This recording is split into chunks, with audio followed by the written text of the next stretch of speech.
you doing? Good afternoon. Congratulations on your first win as a Raider, Geno. But you know Pete's system. You know his compete. But in the end of the first half, when they were ahead and things were not going well, your teammates, there was nobody hanging their heads. You could see it. They're just hanging in there. How proud are you of your teammates that they bought in to Pete's compete? Yeah, I'm extremely proud of the guys.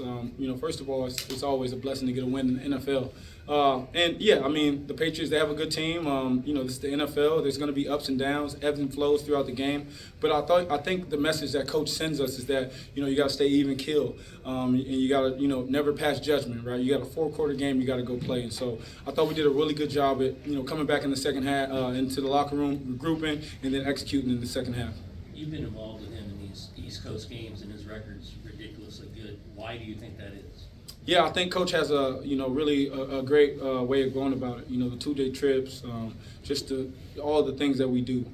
It really works, and you can see it. And obviously, the guys have got to go out there and execute, and it's got to be right. But Coach has a style about him. He has a way about him. He understands exactly what he wants, and the message is clear. And so when we get out here, we know what we're doing. Business trip. We take 2-day trips, study, and then get out on the field and get it done. Geno, it's 3rd and 20, late in the fourth quarter, and you find Dante on that long first down throw. What's going through your mind on that play? Was that the play that was called, or was it something that you guys saw? Yeah, we obviously in those situations, man, game on the line. I love the ball in my hands. That's what I live for, man. That's what I play this game for. And we were running a lot of plays, a lot of in cuts, and I felt like we could have taken advantage of some things earlier, but I feel like that was the perfect timing for it. And so Dante made a great play, ran a great route.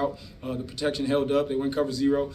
So we got a chance to take a shot on an aggressive corner, and it worked out for us. And those are the things we can count on from Dante and from our O-line.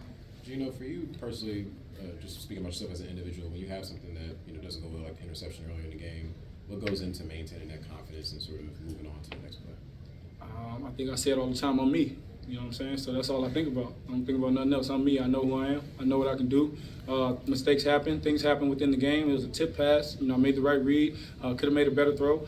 But those guys made a play on it, and the ball tipped up. Guy made a play. Not going to hang my head and keep going. I'm me. And Coach tells a story about Rick Barry. And one day I'll get to that with you guys. But I just know who I am. I know what I can do on that field, so I never worry.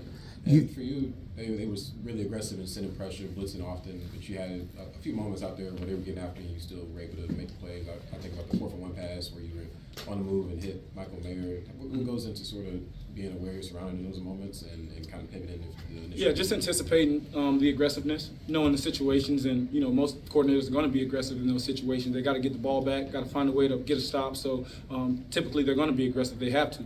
When you're out there, you're playing, you got to make a play. Those are when I think the best players show up. Is when you got to make a play. Everyone knows the situation. There's no secrets, and you just got to go out there and make it happen.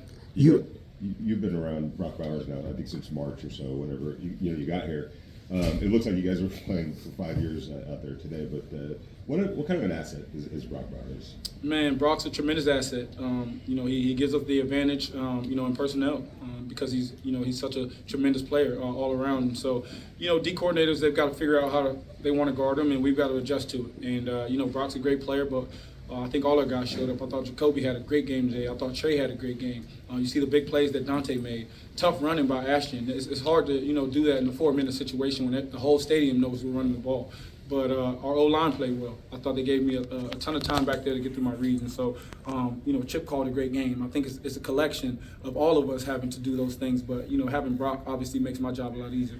Early in the game, you had already targeted 6 of your teammates, and obviously it was even more than that by the end of the game. In Chip's system, how much does it help that if you're on the roster, you're part of the offensive game plan, so they have to watch everybody? Oh, yeah. I mean, that's how we want to play football. We want to make sure that we make the right reads. I want to make sure that I'm making the right decisions and getting the ball into the hands of the playmakers. We got a lot of great players.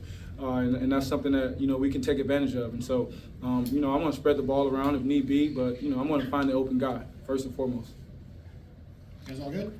Cool. Thank you, Geno. Thank you.